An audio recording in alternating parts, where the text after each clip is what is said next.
started. நம்ம கடைசியா judge Walter Williams கிட்ட உங்க சைடுல இருந்து எதிர்த்து நீங்க பேசணுமான்னு கேட்டாரு. அப்ப வில்லியம்ஸ் எந்திரிச்சு நின்னாரு அண்ட் அவர் எதுவுமே பேசல. நெக்ஸ்ட் என்ன நடக்குதுன்னு பார்க்கலாம். Well, Judge Walter said expectantly, "Please say something or I have a mind to grant Mr. Fisk's motion for sanction before I have even heard it." When Fisk glanced over at Williams, his expression softened somewhat. "You never knew when you might need a favor. Your Honor, I am certain the factual and legal works in the Commonwealth's motion are due to the overworked lawyers there rather than anything intentional. I'll even cut my settlement offer to $500, but I would like a personal apology from the Commonwealth on the record. I really could have used some sleep last night." That last comment brought laughter from around the courtroom. Suddenly a voice boomed out from the back of the courtroom. "Judge Walters, if I may intercede, the Commonwealth will accept that offer." Everyone looked at the source of the announcement, a short, almost bald, thick-bodied man dressed in a seersucker suit, his hairy neck pinched by his starchy collar. "We'll take the offer," the man said again in a gravely voice laced with both the pleasing drawl of a lifelong Virginian and the rasp of a lifelong smoker. "And we do apologize to the court for taking up its valuable time. I'm glad you happened by when you did, Mr. Graham," Judge Walters said. Bobby Graham, Commonwealth attorney for the city of Richmond, nodded curtly before leaving through the double-glass doors. He had offered no apology to Fisk. However, the defense lawyer chose not to push it. In a court of law, you rarely got everything you asked for. Judge Walters said, "Commonwealth's motion is dismissed with prejudice." He looked at Williams. "Mr. Williams, I think you should go have that beer with Mr. Fisk. Only I think you should be the one doing the buying, son." As the next motion was called, Fisk snapped his briefcase and walked out of the courtroom, Williams right next to him. ஃபிஸ்க்கு judge Walter கிட்ட சொல்கிறாரு, இந்த மாதிரி அவங்களோட commonwealth ஓட மோஷனில் இருக்க mistakes because of the over நைட்டில் லாயர்ஸ் வேலை பார்த்ததுனால தான் இந்த மிஸ்டேக்ஸு. அதனால என்னுடைய ஆஃபரை நான் $500க்கு குறைச்சிக்கிறேன். $500 நீங்கள் கொடுத்தா மட்டும் போதும். ஆனால் நீங்கள் வில்லியம்ஸ் சைட்லேருந்து நீங்கள் எனக்கு அப்பாலஜி கொடுக்கணும், வில்லியம்ஸ் அப்பாலஜைஸ் பண்ணணும் அப்படின்னு ஃபிஸ்க்கு சொல்கிறாரு. யாருமே எதுவுமே பேசாமல் இருக்கும்போது திடீர்னு ஒரு வாய்ஸ் உள்ள வருது. அவர் பேர் தான் கிரஹம் பாபி. ஸோ அவர் வந்து இன்டரப்ட் பண்ணிவிட்டு "I will take the offer" அப்படின்றாரு. அவருமே இந்த commonwealth attorney is nothing but ஒரு ஸ்டேட் ப்ராசிக்யூட்டர். ஸோ அவங்க இந்த ஆஃபர் அக்செப்ட் பண்ணிக்கிறேன் அப்படின்னு சொல்கிறாரு. உடனே judge Walter "I am glad you happened by when you did" அப்படின்னு சொல்லியிருப்பாரு. விச் மீன்ஸ் கரெக்டான டைமுக்கு நீ வந்திருக்க. ஜட்ஜ் வால்டர் அவர் சொன்ன மாதிரி ப்ரிஜுடிஸில் முடிச்சிருவாரு. ஃபிஸ்க்கு சாதுவா இந்த கேஸ் முடிஞ்சிடும். எல்லாருமே வெளியில் போகிறாங்க. "Should have taken my first offer, Pauli. I won't forget this, Fisk," William said angrily. "Don't. We are still going to put Jerome Hicks away." William sneered. "Don't think we are not." For Pauli Williams and most of the other assistant Commonwealth attorneys Fisk knew his claims were like their personal, lifelong enemies, undeserving of anything other than the harshest of punishments. In some cases, Fisk knew they were right, but not in all. "You know what I'm thinking?" Fisk asked Williams. "I'm thinking how fast 10,000 years can go by." As Fisk left the third-floor courtroom, he passed the police officers he had worked with when he was in Richmond Corp. One of them smiled, nodded a hello, but the others refused to look at him. To them, he was a traitor to the ranks, shoot and briefcase traded for badge and gun. Mouthpiece for the other side. Rot in hell, brother Fisk. Fisk looked at one group of young black men, crew cuts so severe they looked bald, pants pushed down to the crotch, boxers showing puffy gang jackets, bulky tennis with no laces. Their open defiance of the criminal justice system was clear. They were imperiously sulky in their sameness. These young men crowded around their attorney, a white guy, office junkie, sweaty, expensive, pine stripes soiled at the cuffs, slick-skinned loafers on his feet, horn-rimmed glasses twisting a little as he hammered home at a point to his scout troop.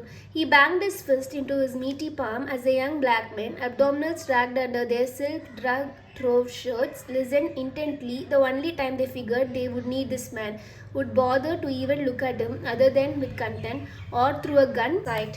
Until the next time they needed him, and they would. In this building he was magic. Here Michael Jordan could not touch this white man. They were Lewis and Clark. He was their Sacagawea. Shout the mystical word, Sack. Don't let them do us. Fisk know what the suit was saying, knew it as if he could read the man's lips. The man specialized in defending gang members or any crime they cared to commit. The best strategy: stone silence, see nothing, hear nothing, remember nothing. Gunshots, car backfire most likely. Remember this, boys: thou shalt not kill, but if thou shalt kill, thou shalt not rat on each other about it. He smacked his palm against his briefcase for added emphasis. The huddle broke and the game commenced. Along another part of the hallway, sitting on the boxy grey carpeted seating built into the wall, were three hookers, working teens of the night. A variety pack, one black, one Asian, one white. They waited their turn before justice. The Asian looked nervous, probably needing a calming smoke or the sting of a needle. The others were wets. Fisk knew. They strolled, sat, showed some thigh, the jiggle of breast occasionally, when some good old boys or young Turks prowled by. Why miss some business over a little coat thing? This was America after all. வெளியில் போகும்போது அப்போ ஃபிஸ்க்கு வில்லியம்ஸை பார்த்துட்டு என்னோட first ஆஃபரை நீ எடுத்துருக்கணும் அப்படிங்கிறாரு. அப்போ Williams கோவமாக இதை நான் மறக்கவே மாட்டேன், எப்படி இருந்தாலும் கண்டிப்பாக ஜெரோம் ஹிக்ஸ் கண்டிப்பாக உள்ளே போயே ஆவான் அப்படின்னு சொல்கிறாரு. ஜெரோம் ஹிக்ஸுங்கிறது யாருமே இல்லை, நம்ம லாஸ்ட் வீடியோவில் வில்லியம்ஸ் அண்ட் ஃபிஸ்க்கு வாதாடி இருப்பாங்க பார்த்தீங்களா, அது இந்த பர்டிகுலர் பர்சனுக்காக தான். ஸோ ஃபிஸ்க்கு வந்து இந்த பர்சனுக்காக வாதாடுவார், லைக் இவர் வந்து ஜெயிலுக்கு போகக்கூடாதுங்கிற எண்ணத்தோடு வாதாடுவார். ஆனால் வில்லியம்ஸ் அண்ட் கிரஹம் பாபியாக இருக்கட்டும், அவங்க சைடில் இருந்து இந்த பையனை உள்ளே பிடிச்சு போடணுங்கிறதுக்காக தான் அவங்க பேசுவாங்க. ஸோ ஃபைனலாக ஃபிஸ்க்கு சாதுவாக தான் இந்த கேஸு முடிஞ்சிருக்கு. ஃபிஸ்க்கு எடுக்கிற கேஸ் ஒவ்வொன்றுத்துலேயும் இந்த மாதிரி காமன்வெல்த் அட்டார்னி பவுலியாக இருக்கட்டும், கிரஹமாக இருக்கட்டும், அவங்க இவளுடைய கிளைண்ட் எல்லாமே அவங்களுக்கு லைஃப் லாங் எனிமி. ஸோ அவங்களுக்கு அப்பனண்ட்டாக நின்று அவங்களுக்கு பனிஷ்மெண்ட் கொடுக்கணுங்கிறது தான் இவங்களுடைய எய்ம். சில இதில் அவங்க கரெக்டாக தான் வாதாடுவாங்க, but not in all the case. Most of the time they will do the same. கீழே ஃபிஸ்க்கு நடந்து போகும்போது ஒரு சீனாக பார்க்குறாரு. அந்த சீனை பற்றி தான் அடுத்து டிஸ்கிரைப் பண்ணியிருப்பாங்க. நடந்து போயிட்டு இருக்கையில சில ரிச்மண்ட் காப் நின்றுட்டு இருந்தாங்க. காப்னா போலீஸ்மேன். ஒருத்தர் மட்டும்தான் அவரை பார்த்து ஸ்மைல் பண்ணாங்க, மிச்ச பேர் பார்க்கல. மிச்ச பேருக்கு இவர் வந்து ஒரு ட்ரைட்டராக தெரியுறாங்க. ட்ரைட்டர் அப்படின்னா சீட்டர், பிட்ரேயர் அப்படின்னு அர்த்தம். அண்ட் சில பேருக்கு மவுத் பீஸ் அப்படின்னு சொல்லிட்டு நினைக்கிறாங்க ஃபிஸ்கை. ஸோ யாருமே அவரை பார்த்து பேசலை. Only that one policeman who smiled at him. And அப்படி வரும்போது பாஸ் பண்ணி ஒரு சில யங் பிளாக் மென்ஸ் அப்படின்னு சொல்லி மென்ஷன் பண்ணியிருக்காங்க. அவரை பார்க்குறாங்க. அவங்க எல்லாருமே ரொம்ப பால்டு ஹெட்டோட ரொம்ப ஸ்ட்ராங்காக இருக்காங்க. அவங்க இம்பீரியஸ்லின்னு ஒரு வேர்ட் மென்ஷன் பண்ணியிருப்பாங்க, அப்படின்னா பாசி பிஹேவியர். அண்ட் அதுக்கு கீழே ஓப்பன் டிஃபையன்ஸ் அப்படின்னு ஒன்று சொல்லியிருப்பாங்க. ஓப்பன் டிஃபையன்ஸ்னால் மதிக்கவே மாட்டாங்க. So they are openly disobeying the law, the criminal system. So இந்த மாதிரி group of men, they are surrounded by a white man attorney. ஒரு white guy சரவுண்ட் பண்ணியிருக்காங்க. அந்த white மேனுக்கும் இவங்க வந்து ரெஸ்பெக்ட் கொடுக்க மாட்டாங்க. contempt அப்படின்னா disrespect. So they will contempt him, but only they needed him, they will obey him. So எப்போல்லாம் அவங்களுக்கு இந்த ஒயிட் மேனோட நீடு தேவைப்படுதோ, ஏன்னா இவர் தான் ஹெட் ஒயிட் மேன், ஸோ அப்போ தான் மதிப்பாங்க. ஒயிட் மேனோடைய ஒரே எய்ம் இவங்களுக்கு சப்போர்ட் பண்ணுறது. இவரோட கேங் மெம்பர் என்ன தப்பு கமிட் பண்ணாலுமே இவங்களுக்கு சப்போர்ட் பண்ணுறாரு அந்த ஒயிட் மேன். அண்ட் அவர் வந்து ஒரே ஒரு மெத்தடு தான் ஃபாலோ பண்ணுறாரு, சைலன்ஸ். நீங்கள் என்ன பண்ணாலும் சைலன்ஸை மெயின்டைன் பண்ணுங்கள், அப்போ நம்ம ஜெயிக்கலாம் அப்படின்னு கைட் பண்ணிட்டு இருக்காரு. ஸோ இந்த மாதிரி சில ப்ராக்டிஸ் செஷன்லாம் முடிஞ்சோடனே எல்லாருமே அந்த இடத்த விட்டு கலையிறாங்க. அடுத்து அப்படியே இவர் பாஸ் பண்ணி வரும்போது 3 பேரும் அங்கே உட்காந்துட்டு இருக்காங்க, waiting for their turn to get inside the court room. ஒன்று ஏஷியன், இன்னொன்று பிளாக் அண்ட் இன்னொன்று ஒயிட் மேன். ஏஷியன் மேன் வந்து ரொம்ப நர்வஸாக இருக்காரு. மிச்சம் 2 பேர் வந்து தே ஆர் வெட்ஸ்ன்னு சொன்னால் மிலிட்ரி வெட்ரன்ஸ் அப்படின்னு அர்த்தம், மிலிட்ரியில் இருந்தவங்க. ஸோ அவங்க போல்டாக கான்ஃபிடென்ட்டாக உட்காந்துருக்காங்க, எந்த ஒரு பயமே இல்லை. ஸோ அவங்கள பாஸ் பண்ணுற யங் மென்ஸை பார்த்து அவங்க கொஞ்சம் ரூட் ஆட்டிடியூட்ஸ் காட்டிட்டு இருக்காங்க, ஏன்னா they are bold and they are very confident. பார்த்துட்டு பாஸ் பண்ணி போயிட்டுருக்காரு. ஸோ Fisk took the elevator down and was just passing by the metal detector and X-ray machine, standard equipment in virtually every courthouse these days, when Bobby Graham approached him, an unlit cigarette in his hand. Fisk liked the man neither personally nor professionally. Graham selected cases for prosecution based on the size of the headlines they would garner for him, and he never took on a case he would have to work real hard to win. The public doesn't like prosecutors who lose. Just a little pre-trial motion in a dime a dozen case. The big man has better things to do with his time, don't you, Bobby? Said Fisk. Maybe I had an inkling that you were going to chew up and spit out one of my baby lawyers. It wouldn't have been so easy if you'd been against a real attorney who, like you, with a wry smile, Graham put the unlit cigarette in his mouth. Here we are, living in arguably the damned tobacco capital of the world, the biggest cigarette manufacturing facility on the planet, just a spit on down the road, and one can't even smoke in the halls of justice. He chewed on the end of his unfiltered Pall Mall, noisily sucking in the nicotine. Actually, there were still designated smoking areas in the Richmond Court building, only not where Graham happened to be standing. The prosecutor let slip a triumphant grin. Oh, by the way, Jerome Hicks was picked up this morning on suspicion of murdering a guy over on Southside. Black on black, drugs involved. Wow, what a surprise. Apparently wanted to increase his inventory of coke and didn't want to go through the normal acquisition channels. Only your guy didn't know we had this target staked out. Fisk wearily leaned up against the wall. Court victories were often empty, particularly when your client couldn't keep a lid on his felonious impulses. Really? That's the first I have heard about it. I was coming down here anyway for a pre-trial conference. Thought I would fill you in. Professional courtesy. Right, Fisk said dryly. If that's the case, why did you let Polly's motion go forward? When Graham didn't respond, Fisk answered his own question.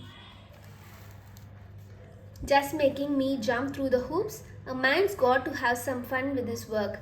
Fisk balled up a fist, and then just as quickly he uncurled it. Graham wasn't worth it. Well, as a professional courtesy, were there any eyewitnesses? அவர் கீழே எலிவேட்டர்ல இறங்கும் போது ஒரு எக்ஸ்ட்ரீமிஷன் இருக்கு. அது பக்கத்துல Graham Bobby நின்னுட்டு இருக்காரு with அன்லிட் cigarette light பண்ணாம நின்றுட்டு இருக்காரு. கிரஹாமை பற்றி இங்கே சின்ன இன்ட்ரொடக்ஷன் மாதிரி கொடுக்குறாங்க. அவர் வந்து பெரிய பெரிய கேசஸ் தான் எடுத்து ஹேண்டில் பண்ணுவார். விச் மீன்ஸ் பிக் ஹெட்லைன்ஸ், நியூஸில் எதெல்லாம் வருதோ அதுதான் எடுத்து ஹேண்டில் பண்ணுவார். அண்ட் அதே மாதிரி தலைவலியான கேஸையுமே அவர் எடுத்து ஒர்க் பண்ண மாட்டார். ஏன்னா people like the prosecutors who win, people don't like the prosecutors who lose அப்படிங்கிறது அவருடைய எய்ம். ஸோ அவர் எல்லா எடுக்கிற கேஸ் எல்லாமே வின் பண்ணணும்னு நினைப்பார். ஹிக்ஸ்க்கு வந்து அவர்கிட்ட டைரெக்டாக போய் எதுக்கு கிரஹாம் நீங்கள் இந்த மாதிரி ஜெரோம் ஹிக்ஸ் கேஸ் எடுக்கிறீங்க, சின்ன சின்ன கேஸ்லாம் எடுக்கிறீங்க, உங்களுக்கு வேறு பெரிய வேலை இல்லையா அப்படின்னு கொஸ்டின் பண்ணுறாரு. கிரஹாம் பாபி பற்றி ஒரு சில விஷயம் சொல்கிறாங்க. அவர் சிகரெட் ரொம்ப குடிப்பாராம். And also there are a specific place in the court for lighting cigarette. ஆனால் அந்த பிளேஸ் மட்டும் இல்லை, எல்லா பிளேஸில் நின்னும் சிகரெட் குடிப்பார் அப்படிங்கிற மாதிரி சொல்கிறாங்க. ஃபிஸ்க்கு வந்து அவரோட கான்வர்சேஷனை ஸ்டார்ட் பண்ணுறாரு. ஜெரோம் ஹிக்ஸு மர்டர் பண்ணதா சொல்லிட்டு, ட்ரக்ஸ் கடத்தினதா சொல்லிட்டு அவரோட கேஸ் நம்ம இன்னைக்கு பார்த்தோமே. அண்ட் அவரை பற்றி எங்களுக்கு எல்லா விஷயமும் தெரியுங்கிறது உங்களோட ஆளுக்கு தான் தெரியல அப்படின்னு சொல்கிறாரு. பவுலி அங்கே மென்ஷன் பண்ணுறாரு. கிரஹாம், நான் வந்து அந்த விஷயமா தான் ப்ரீ ட்ரையல் ஆர்குமெண்ட்டுக்காக போயிட்டுருக்கேன், ப்ரொஃபஷனல் கர்டசிக்கு நீயும் உள்ளவா அப்படின்னு கூப்பிட்றாரு. அப்போ ஃபிஸ்க் அவரை பார்த்துட்டு, அப்புறம் ஏன் நீங்கள் அந்த ஆஃபர் அக்செப்ட் பண்ணிட்டீங்க, எல்லா கஷ்டத்தையும் தாண்டி நான் வின் பண்ணணும்னு நீங்கள் நினைக்கிறீங்களா அப்படிங்கிற மாதிரி கேட்குறாரு. அதுக்கு நம்மளோட ஒர்க்கில் கொஞ்சம் ஃபன் இருக்கணும் ஃபிஸ்க் அப்படின்னு கிரஹாம் நக்கலாக சொல்கிறாரு. அப்போ அவருக்கு கோவம் வந்து he's fault up his fist அப்படின்னா அடிக்க போகிற மாதிரி கையை மடக்கிறாரு. அதுக்கப்புறமா அன்கர்ல் பண்ணிடுறாரு. கிரஹாம் அந்த அளவுக்கு வர்த் இல்லைன்னு சொல்லிட்டு அவர்கிட்ட ப்ரொஃபஷனல் கர்டசியா ஏதாவது ஐ விட்னஸ் இருக்கா அப்படின்னு கேட்குறாரு. அப்போ ஆமாம், about a half dozen. Murder weapon found in Jerome's car. Along with Jerome, he almost ran down two policemen trying to get away. We have got blood, the drugs, the whole candy store really. Guy shouldn't have been granted bail in the first place. Anyway, I have a mind to drop this rinky-dink distribution charge you are representing him on and just focus on this new development. Got to maximize my scarce resources. Hicks is the bad one, John. I think we are gonna have a capital murder indictment on this one. Capital case? Come on, Bobby. The willful, deliberate and premeditated killing of any person in the commission of a robbery equals capital murder equals death penalty. At least that's why my Virginia statute book says. I don't give a shit what the law says. He's only 18 years old. Graham's face tensed. Funny talking coming Funny talk coming from a lawyer and officer of the court. The laws see I have to slip my facts through because my facts always suck. They are scum. Come out of the womb looking to hurt people. We oughta start building baby prisons before the son of bitches can really hurt anybody. Jerome Hicks' entire life can be summed up. Right, blame it on his piss poor childhood. Graham interrupted. Same old story? That's right, same old story. Graham smiled and shook his head. Look, I didn't grow up with a silver spoon in my mouth, okay? Want to know my secret? I worked my ass off. If I can do it, they damn well can too. Case closed. Phil started to walk off and then looked back. Let me take a look at the arrest report and I'll call you. You got nothing to talk about. Killing him won't get you the AG slot, Bobby. You know that. Aim higher. Fisk turned and walked away. Jerome carla blood and ட்ரக்ஸ்லாம் இருந்துச்சு. அவன் கண்டிப்பாக murder பண்ணியிருக்கிறதுக்கு எல்லா ஆதாரமும் இருக்குது. 2 policeman அவங்க இருந்திருக்காங்க அப்படின்னு அவர் சொல்கிறாரு. Hicks is a bad when John. அவனுக்கு கண்டிப்பாக கேபிட்டல் மர்டர் இண்டிக்மெண்ட் கிடைக்கணும்னு சொல்கிறாரு. கேபிட்டல் மர்டர் இண்டிக்மெண்ட் அப்படின்னா டெத் பெனால்ட்டி. இதை கேட்ட உடனே ஃபிஸ்க்கு ஷாக் ஆகி கேபிட்டல் கேஸ் கமான் பாபி அப்படின்னு சொல்கிறாரு. அப்போது கிரஹம் ராபரி அப்போது யாராவது பர்சனை கில் பண்ணிட்டா கண்டிப்பாக அவங்களுக்கு கேபிட்டல் கேஸ் கிடச்சே ஆகணும், அதாவது டெத் பெனால்ட்டி கொடுத்தே ஆகணும். அதுதான் என்னுடைய விர்ஜீனியா ஸ்டாச்சு புக் சொல்லுது அப்படின்னு சொல்கிறாரு. அதுக்கு ஃபிஸ்க்கு இன்டரப்ட் பண்ணிவிட்டு லா என்ன வேணாலும் சொல்லட்டும், ஆனால் அவன் 18 வயசு தான் அவனுக்கு ஆகுது, வேணும்னா பேபி ப்ரிசனில் அவனை போடுறதுக்கு நம்ம பார்க்கலாம், ஆனால் அவனுக்கு டெத்து தான் ஃபைனல் அவுட் கிடையாது. ஜெரோம் ஹிக்ஸோட லைஃப் பற்றி உங்களுக்கு ஆல்ரெடி தெரியும்னு ஃபிஸ்க்கு ஸ்டார்ட் பண்ணுறதுக்குள்ள அவனோட புவர் சைல்டுஹுட்டை பற்றி சொல்கிறியா, த சேம் ஓல்டு ஸ்டோரி அப்படின்னு கிரஹம் சொல்கிறாரு. அதுக்கு எஸ் த சேம் ஓல்டு ஸ்டோரின்னு ஃபிஸ்க்கு சொன்ன உடனே மட்டும் ஒன்றும் சில்வர் ஸ்பூனில் வளரலை, நானுமே ரொம்ப கஷ்டப்பட்டு தான் வளர்ந்தேன், இப்போ நான் வளர்ந்தேன்னா அவனாலையும் வர முடியும், அவனை யார் ராபரிலாம் பண்ண சொன்னது அப்படின்னு கிரஹம் கோபமாக சொல்கிறாரு. அப்போ அவரை பார்த்துட்டு நான் ரிப்போர்ட் படிச்சுட்டு உங்களுக்கு கால் பண்ணுறேன், ஒருத்தனை கொண்டுட்டா பெரிய லெவலுக்கு போக முடியும்னு கிடையாது, இதை விட அதிகமாக பெருசாக எய்ம் பண்ணுங்க அப்படின்னு சொல்லி முடிக்கிறாங்க.